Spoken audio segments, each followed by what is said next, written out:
आखिर अमेरिका के राष्ट्रपति ट्रंप ने क्या सोचा था कि पहले वह भारत पर अनाप शनाप बयानबाजियां करेंगे, भारत को उल्टी सीधी धमकियां देंगे, द्विपक्षीय संबंधों का पूरा सत्यानाश करेंगे और एक दिन अचानक से ट्रंप अपने विदेश मंत्री को भारत भेजेंगे और केवल अमेरिका के विदेश मंत्री के आने से ट्रंप ने भारत के साथ रिश्तों का जो सत्यानाश किया वह सब ठीक हो जाएगा। अगर ऐसा ट्रंप ने सोचा था तो यह ट्रंप की सबसे बड़ी भूल थी, क्योंकि अब तो खुद अमेरिका से ही ट्रंप को बहुत बड़ी चेतावनी मिल गई कि भारत खुद में बहुत बड़ा काउंटर वेट है और अमेरिकी विदेश मंत्री की यात्रा में इतना दम नहीं है कि वह भारत के साथ अमेरिका के रिश्ते को स्टेबलाइज कर सके। खबर कुछ ऐसी है कि अमेरिका के विदेश मंत्री मार्को रूबियो भारत आए थे, लेकिन भारत ने अमेरिका के विदेश मंत्री को ऐसी कोई भी अनएक्सपेक्टेड खुशखबरी नहीं दी जो कि अमेरिका के विदेश मंत्री मार्को रूबियो ट्रंप को बता सके।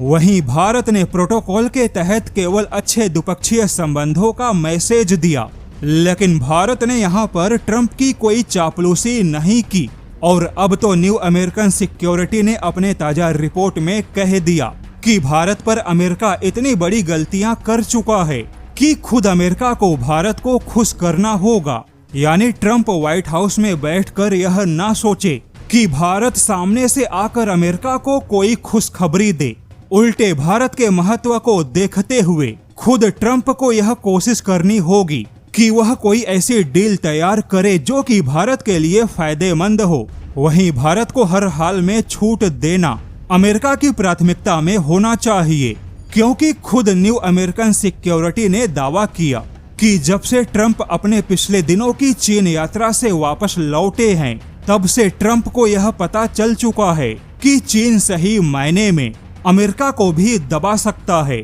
वहीं ट्रंप के साथ जो ट्रंप के सलाहकार चीन गए थे, उन्हें भी समझ आया कि ट्रंप के पूरी यात्रा के दौरान चीन ने अमेरिका को हर जगह अपनी ताकत दिखाने की कोशिश की। चीन के राष्ट्रपति शी जिनपिंग ने ट्रंप को एहसास करवाया कि अब चीन भी अमेरिका से पीछे नहीं बल्कि अमेरिका के ही बराबर में खड़ा है और दुनिया के ताकत का केंद्र चेंज होगा। यानी न्यू अमेरिकन सिक्योरिटी का कहना है कि ट्रंप की चीन यात्रा ने ट्रंप और उनके सलाहकारों की आंखें खोल दी और फिर कहीं ना कहीं ट्रंप और उनके सलाहकारों को भारत के प्रति नजरिया बदलने पर मजबूर किया। यानी चीन से वापस आने के बाद ट्रंप को समझ आया कि भारत का महत्व क्या है। ऐसे में ट्रंप ने अपने विदेश मंत्री को भारत भेजा और कहीं ना कहीं ट्रंप ने भारत के माध्यम से एक बार फिर से क्वाड संगठन को इकट्ठा करने की कोशिश की। वही क्वाड संगठन जिसे पिछले साल खुद ट्रंप ने महत्व नहीं दिया